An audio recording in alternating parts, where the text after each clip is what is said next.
ইউটিউবে ঢুকলেই দেখি মানুষের অনেক হিংসা নিন্দা সব কিছুই। আসলে জানি না কেন মানুষের আমার প্রতি এত রাগ জিদ কেন?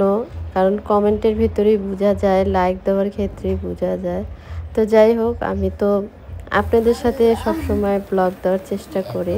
তো আজও দিয়ে নিচ্ছি নতুন আরেকটা ডেইলি ব্লগ। যে যেখান থেকে দেখছেন, আসসালামু আলাইকুম। আপনারা কেমন আছেন? আশা করি ভালো আছেন। আই হোপ আমিও মোটামুটি ভালো, বেশি একটা ভালো না। আপনারা কিন্তু জানেন আমি একটা সিজারের রুগী, তারপরে কিন্তু রেগুলার ভিডিও দেওয়ার চেষ্টা করি। কিন্তু আপনারা কি বুঝেন যে আমি কতটা কষ্ট করে আপনাদের সাথে ভিডিও আপলোড করি? তা আপনারা আমার সাথে কেন এতটা হিংসা করেন আমি জানি না। কারণ আপনাদের মন মানসিকতার ভিতরে কী চলতেছে তাও জানি না।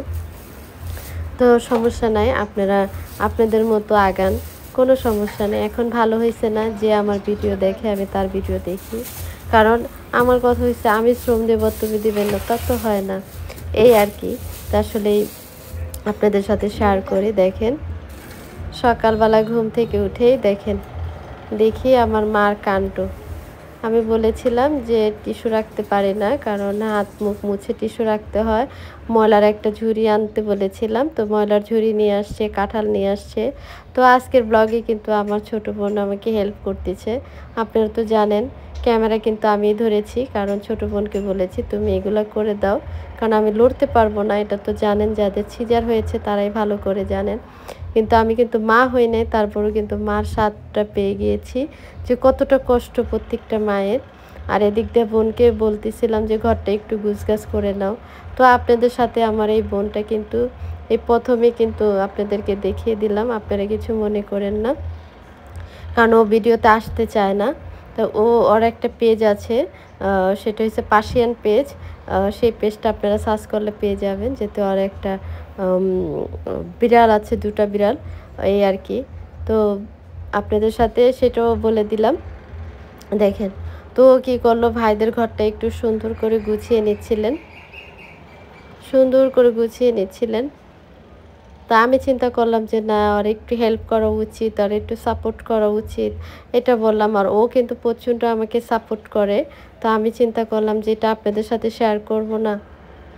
যদি আমি পারতাম তাহলে কিন্তু আমার বোনকে বলতাম না যে তুমি ভিডিও করো বা ব্লগ করো, এটা বলতাম না। তো আমি ভিডিওর ভিতরে নিয়ে আসলাম। তো যাই হোক, ও একটু চলে গেল ঘর গুছিয়ে। আর এই তো দুলাভাইয়ের জন্য নাস্তা বানাইলো, যেতে আমার হাজব্যান্ড আমার জন্য আর আর ভাইয়ার জন্য। আর ভাইয়া কিন্তু নাস্তা খাচ্ছে, আলু ভাজি ডিম পোচ করে দিয়েছে, মালটা কেটে দিয়েছে, তারপরে আমাকে শাক ভাজি ভেন্ডি ভাজি এটা দিয়েছে। ডক্টর বলেছে আমাকে সবজি বেশি বেশি খাওয়ার জন্য। এই আর কি। আমি তো জানি না, আপনাদেরকে বলেছিলাম যে আমি একটা সিজারের রুগী। আপনাদের যদি কোনো প্রবলেম হয়ে থাকে সেটা আমাকে একটু বলবেন, তাহলে আমি সতর্ক হয়ে যাব কি কি করতে পারবো। আর এই যে দেখেন ঘর কিন্তু অন্ধকার, একদম অন্ধকার, দেখছেন? ওই পাশে কিন্তু একদম অন্ধকার, জানলা জুলনা সব কিছু দিয়ে রেখেছে যাতে ঘরে যেতে কোনো ধুলামালা না আসে। তাই ছোটো বোন কী করলো, সব কিছু আটকায় রেখেছে। আর এখান দিয়ে চলে আসছে ড্রয়িং ডাইনিং তো একসাথে, আপনারা জানেন, সেটা একটু গুছিয়ে নিচ্ছিলেন। আপুদের কাছে মনে হয় কি যে ভিডিওগুলো অনেক সোজা, কারণ ভিডিও ছাড়লেই ফরিওতে যায়, এটা মনে করে। আসলে জানি না কার মনের ভিতরে কী চলে, এটা তার যার হার ব্যক্তিগত ব্যাপার। আমি সবসময় ভিডিও দিয়েই যাব। আমি কারো উপরে ডিপেন্ড করে ভিডিও করি না, করতে চাইও না, এটা আমার ভাগ্য। তো যাই হোক, আমার ছোটো বোন আমাকে একটু হেল্প করছিল। আজকের ভিডিওটা আমার বোন ছিল সারা ভিডিওতেই। তো আপনাদের কাছে কেমন লাগছে একটু বলবেন। তো ঘর দুয়ার গুছিয়ে নিচ্ছিলেন ও সুন্দর করে। রান্নাটাও আজকেও করবে। আর এই তো আমাদের মিনি ময়না এগুলা লাফিয়ে ফুলের ঝাড়গুলা ফেলে দিয়েছে। এখন এগুলা সেট আপ করবো। আমি সুস্থ না হওয়া পর্যন্ত পারতেছি না। ভাইরা সেই সকালে চলে যায়, এক ভাই চলে যায় যেতে বাইন হাউসে জব করেন, আর আরেক ভাই তো চলে যায় ভার্সিটিতে। আর এখানে তো আমার মা, দেখেন মা জননী এখানে বসে কাঁঠাল ভাঙতে ছিল, ভিডিওর শুরুতেই দেখিয়ে দিয়েছিলাম। দেখেন কাঁঠাল নিয়ে আসছে, কত বড় কাঁঠাল, ছোট বোন কাঁঠাল খাইতে চাইছিল, তার জন্য কাঁঠাল নিয়ে আসা হয়েছিল। আর মা কিন্তু হাতে তেল মাইখায় কিন্তু ভাঙ্গা শুরু করে দিয়েছে। তো এতটুকু কাঁঠাল ভেঙে দিয়েছে। আমার বোন তো মহা খুশি, ও কিন্তু কাঁঠাল পছন্দ করে। তো মা ভাঙতে ছিল, আমি বললাম যে মা অনেক সুন্দর হয়েছে কোষগুলা, একদম চাওলা কাঁঠাল, কিন্তু ডাক্তার আমাকে নিষেধ করেছে, কেন নিষেধ করলো আমি জানি না। তো যাই হোক, আপনাদেরকে দেখিয়ে দিলাম।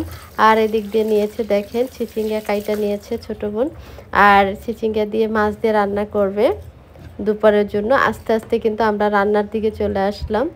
আর আমি বিশেষ করে না যে ভিডিওটা করি না, আমি সিরিয়াল সুন্দর রাখি, কারণ সিরিয়ালটা যদি ঠিক রাখি তাহলে আমার সব কিছুই হয়তো বা ভালো লাগবে, বুঝতে পারবে আমার আপুরা ভাইয়ারা যারা আমার ভিডিওগুলো দেখে, যে কোনটার পর কোন ভিডিওটা আমি নিয়ে আসলাম বা কোনটার পর কোন কাজটা করলাম সেটা বুঝতে পারবে। তো আমি একটু তাজা মাছ ছিল, মাছটা কিন্তু অনেক মজা ছিল। তো যাই হোক, আমি ভিজিয়ে রাখলাম যাতে ছোটো বোন পরে ভালো করে ধুয়ে নেবে। পানি দিয়ে রাখলাম, ফ্রিজে ছিল বাটির ভিতরে। আর এদিক দিয়ে তো সব কিছু রেডি করে রেখেছে রান্না করার জন্য, তো একটু পরে রান্না করব। আর এদিকে চলে আসলাম ফ্রিজে, দেখেন এই যে এই মাছটা কিন্তু বের করা ছিল, তো এই মাছটা আমরা রান্না করব না, তার জন্য ফ্রিজে রেখে দিলাম। তো আমি বললাম যে অনেক কিছু বাইরে পড়ে আছে, সেগুলো কেন তুমি ফ্রিজে রাখো না, তো রাখতে ছিল। দেখেন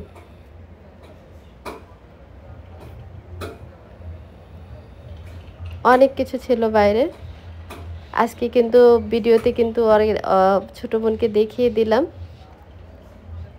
ভিডিওতে লাগে কালো, কারণ আইফোনটা এমন একটা ফোন একদম মানে সুন্দর মানুষকেও কালো লাগে, কেন জানি না, কারণ এটা হয়েছে যে রিয়াল যেটা এই ক্যামেরাটা আমার কাছে এরকম। আমি কোনো ফিল্টার ইউজ করি না আইফোনে, অনেক আপুদেরকে দেখি আইফোনে ফিল্টার ইউজ করে, ক্যাপকাট দিয়ে ফিল্টার ইউজ তো করে আবার পাউডারও ব্যবহার করে।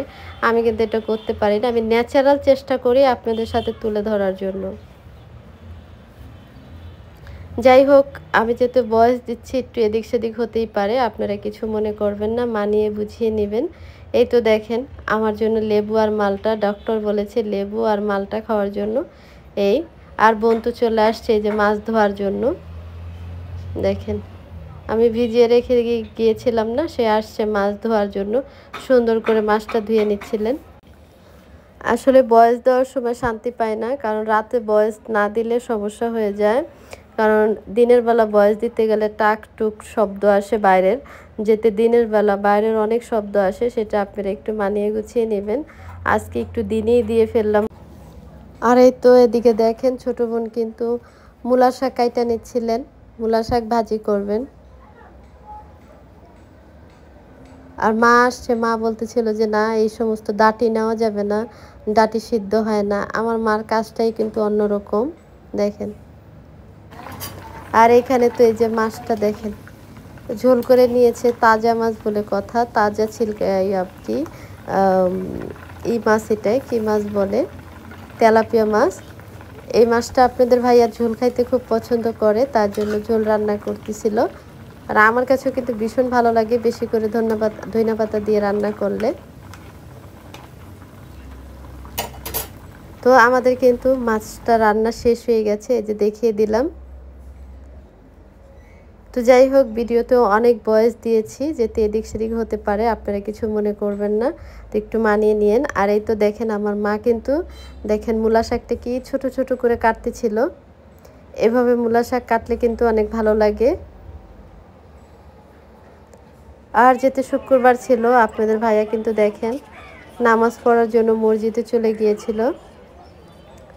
নামাজ পড়া শেষ হয়েছে, তো ভাবলো যে একটু ভালো ভালো দৃশ্য ছিল সেটা একটু নিয়ে আসার জন্য। এটা আপনাদের ভাইয়ার ক্যামেরা দিয়ে করে নিয়ে এসে আমাকে বলল যে নাও, আমি একটু ভিডিও করেছিলাম। তো আমি ভাবলাম যে এটা ঠিক আছে, এটা আমাদের বাসার সামনে।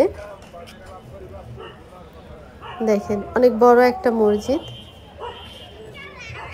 এত দূরে যাওয়া হয় না, মানে কাছাকাছি এই এই মসজিদটা। দাঁড়ান আপনাদেরকে ফুল দেখানোর চেষ্টা করছি। এই যে দেখেন কত বড় মসজিদ, এই মসজিদটা কিন্তু বিশাল বড় ছিল। আর এখানে কিন্তু মাছ থাকে, মাছের কিন্তু মুড়ি খাওয়ানো হয়। আর এই মাছগুলো তারা কিন্তু পালে, মসজিদে যারা থাকে তারা। এই যে দেখেন মুড়ি দিচ্ছে, এই যে অনেক বড় বড় মাছ আছে। কি মাছ আছে এটা আমি জানি না, আসলে আমি কখনো দেখিনি, কিন্তু জিজ্ঞাসা করেছিলাম। তো বলল যে মাছের মুড়ি খাওয়াইছিলাম, এটা বলছে। আর মাছ কি সুন্দর মুড়ি খাচ্ছে।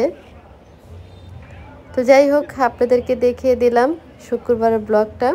আর এই তো বাসায় আসার পরে বিকেলবেলা আমাকে একটু কেটে দিল, মালটার ফল কেটে দিল, নাশপাতি কেটে দিয়েছে, আর হয়েছে মালটা কেটে দিয়েছে যে তুমি বসে বসে খাও। তো আল্লাহ হাফেজ।